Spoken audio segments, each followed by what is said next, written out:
दिल्लीतील जेनझी विद्यार्थ्यांच्या आंदोलनाने देशाचं लक्ष वेधून घेतलं। या आंदोलनादरम्यान तत्कालीन केंद्रीय शिक्षण मंत्री धर्मेंद्र प्रधान यांच्यावर जोरदार टीका झाली। त्यांच्या विरोधात घोषणाबाजी झाली। पुढे आंदोलनाचं स्वरूप इतकं मोठं झालं की पंतप्रधान नरेंद्र मोदींनाही थेट लक्ष करण्यात आलं।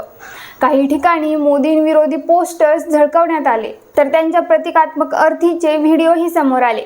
सोशल मीडियावरही मोदींवर टीकेची मोठी लाट पाहायला मिळाली। पण या सगळ्या गदारोळात एक मोठा प्रश्न उपस्थित होतो। भाजपची इतकी मोठी संघटनात्मक यंत्रणा असताना नरेंद्र मोदींच्या समर्थनासाठी मैदानात नेमकं कोण उतरलं? भारतीय जनता पक्ष हा देशातील सर्वात मोठा राजकीय पक्ष मानला जातो। पक्षाकडे युवक मोर्चा आहे, विद्यार्थी संघटना आहे, महिला मोर्चा, ओबीसी मोर्चा, SC ST मोर्चा, अल्पसंख्याक मोर्चा, social media cell, IT cell, शेकडो अधिकृत प्रवक्ते, राज्यसभा सदस्य, विधान परिषद सदस्य, आमदार, खासदार आणि हजारो पदाधिकारी आहेत। महाराष्ट्रातही ही यंत्रणा तितकीच मोठी आहे। म्हणजे कोणत्याही राजकीय संकटाच्या वेळी पक्षाची बाजू मांडण्यासाठी मनुष्यबळाची कमतरता नाही। मग जेनझी आंदोलनाच्या काळात जेव्हा मोदींवर सातत्याने टीका होत होती, तेव्हा ही संपूर्ण यंत्रणा नेमकी काय करत होती, हा प्रश्न आता विचारला जात आहे। आंदोलन दिवसेंदिवस मोठं होत गेलं। सोशल मीडियावर हजारो पोस्ट व्हायरल झाल्या। मोदी सरकारवर प्रश्न उपस्थित केले गेले। धर्मेंद्र प्रधान यांच्यावर राजीनाम्याचा दबाव वाढत गेला। विरोधी पक्षातील नेते सातत्याने पत्रकार परिषद घेत होते, सोशल मीडियावर व्हिडिओ टाकत होते आणि आंदोलनाला राजकीय पाठिंबा देत होते। पण दुसऱ्या बाजूला भाजपकडून तितक्याच आक्रमक पद्धतीने प्रतिवाद होताना फारसा दिसला नाही, अशी टीका आता अनेक जण करत आहेत। आज प्रत्येक राजकीय पक्ष सोशल मीडियावर कोट्यवधी रुपयांची गुंतवणूक करतो। भाजपचा IT सेल देशातील सर्वात मजबूत डिजिटल यंत्रणांपैकी एक मानला जातो। महाराष्ट्रातही सोशल मीडिया प्रमुख, जिल्हानिहाय टीम, डिजिटल स्वयंसेवक आणि विविध आघाड्या आहेत। मग प्रश्न असा पडतो की जेव्हा नरेंद्र मोदींवर गंभीर आरोप केले जात होते, तेव्हा पक्षाची बाजू लोकांपर्यंत पोहोचवण्यासाठी समन्वित डिजिटल मोहीम का दिसली नाही?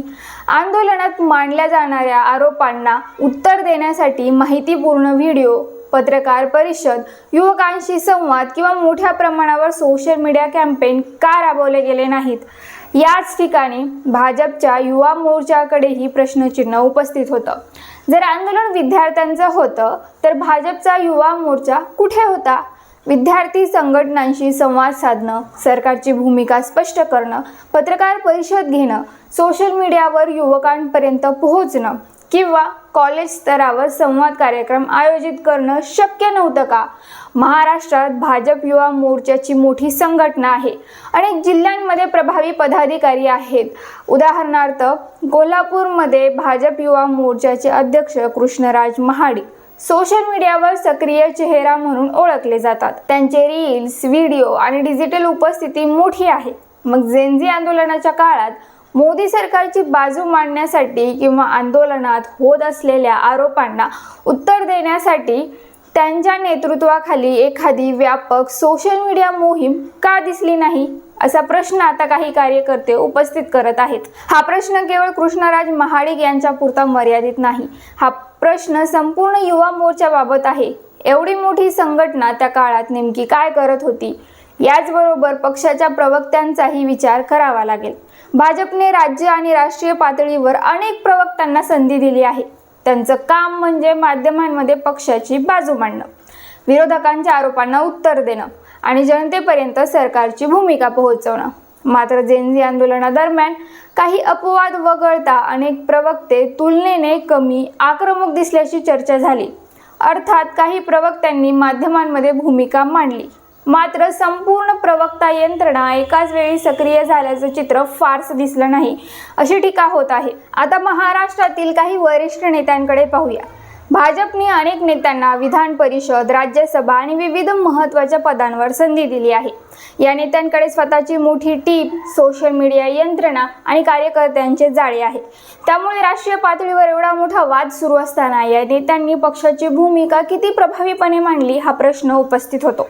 उदाहरणार्थ राज्यसभेचे खासदार धनंजय महाडिक, पश्चिम महाराष्ट्रात त्यांचा मोठा जनसंपर्क आहे. विविध सामाजिक आणि राजकीय उपक्रमांमध्ये ते सक्रिय असतात. पण जेन झी आंदोलनाच्या काळात मोदी सरकारची बाजू प्रभावीपणे मांडण्यासाठी त्यांनी कोणती मोठी सार्वजनिक मोहीम राबवली का? आंदोलनातील आरोपांना उत्तर देण्यासाठी पत्रकार परिषद, जनसंवाद किंवा सोशल मीडियावर सातत्यपूर्ण मोहीम चालवली का? हा प्रश्न अनेक कार्यकर्त्यांच्या मनात आता उपस्थित होताना दिसतोय. तेच विधान परिषदेच्या आमदार उमा खापरे. भाजपने त्यांच्यावर अनेक वर्षांपासून विश्वास ठेवला आहे. पुणे आणि आसपासच्या भागात त्यांचं संघटनात्मक कामही आहे. पण आंदोलनादरम्यान विद्यार्थ्यांपर्यंत सरकारची भूमिका पोहोचवण्यासाठी त्यांनी कोणते विशेष प्रयत्न केले?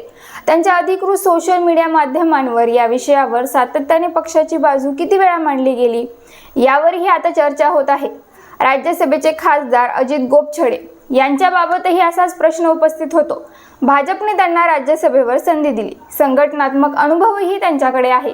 पण राष्ट्रीय पातळीवर एवढा मोठा वाद सुरू असताना त्यांनी सार्वजनिकरित्या सरकारची बाजू किती प्रभावीपणे मांडली? विद्यार्थ्यांच्या आरोपांना उत्तर देण्यासाठी काही विशेष उपक्रम हाती घेतले का? हे प्रश्नही विचारले जात आहेत. याचबरोबर आणखी एका नावाची चर्चा वारंवार होते, ती म्हणजे श्रीकांत भारतीय.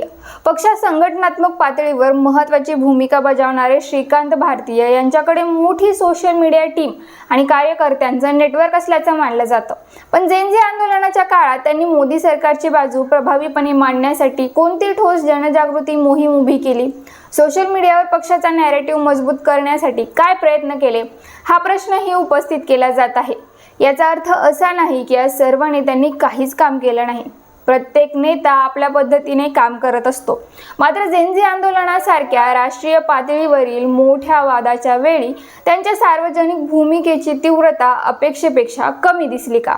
हा प्रश्न विचारला जात आहे. लोकशाहीमध्ये सरकारवर टीका होणं स्वाभाविक आहे. पण त्याच वेळी सत्ताधारी पक्षानेही आपली बाजू प्रभावीपणे मांडणं तितकंच महत्त्वाचं असतं. जर विरोधक सातत्याने एकच कथानक पुढे नेत असतील आणि सत्ताधारी पक्षाकडून त्याला प्रभावी उत्तर मिळत नसेल तर सार्वजनिक चर्चेत विरोधी बाजू अधिक प्रभावी ठरू शकते.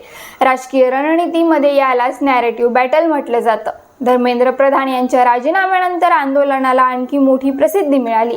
त्यानंतरही भाजपकडून देशव्यापी प्रतिमोहीम मोठ्या प्रमाणात दिसली नाही, अशी टीका काही राजकीय विश्लेषकांनी केली आहे. भाजपकडे देशातील सर्वात मोठी संघटनात्मक ताकद आहे. मग एवढ्या मोठ्या आंदोलनादरम्यान नरेंद्र मोदींची प्रतिमा मलिन होऊ नये यासाठी या सर्व यंत्रणेने अपेक्षेप्रमाणे काम केलं का? पक्ष नेतृत्व या प्रश्नांचा अंतर्गत आढावा घेणार का? ज्यांना मोठी पदं, जबाबदाऱ्या आणि संधी दिल्या आहेत त्यांच्या कामाचं मूल्यमापन होणार का? की ही संपूर्ण घटना भविष्यातील राजकीय लढायांसाठी भाजपला एक मोठा धडा ठरणार? हा प्रश्न आज अनेक भाजप समर्थकही विचारताना दिसत आहेत. या विषयांवर तुमचं काय मत आहे? जेन झी आंदोलनादरम्यान भाजपची संघटनात्मक यंत्रणा अपेक्षेप्रमाणे सक्रिय होती का? की पक्षाकडून अधिक प्रभावी प्रतिसाद यायला हवा होता? तुमचं मत कमेंटमध्ये नक्की सांगा. तसेच अशा सखोल राजकीय विश्लेषणांसाठी आझाद मराठी यूट्यूब चॅनलला सबस्क्राईब करायला विसरू नका. धन्यवाद.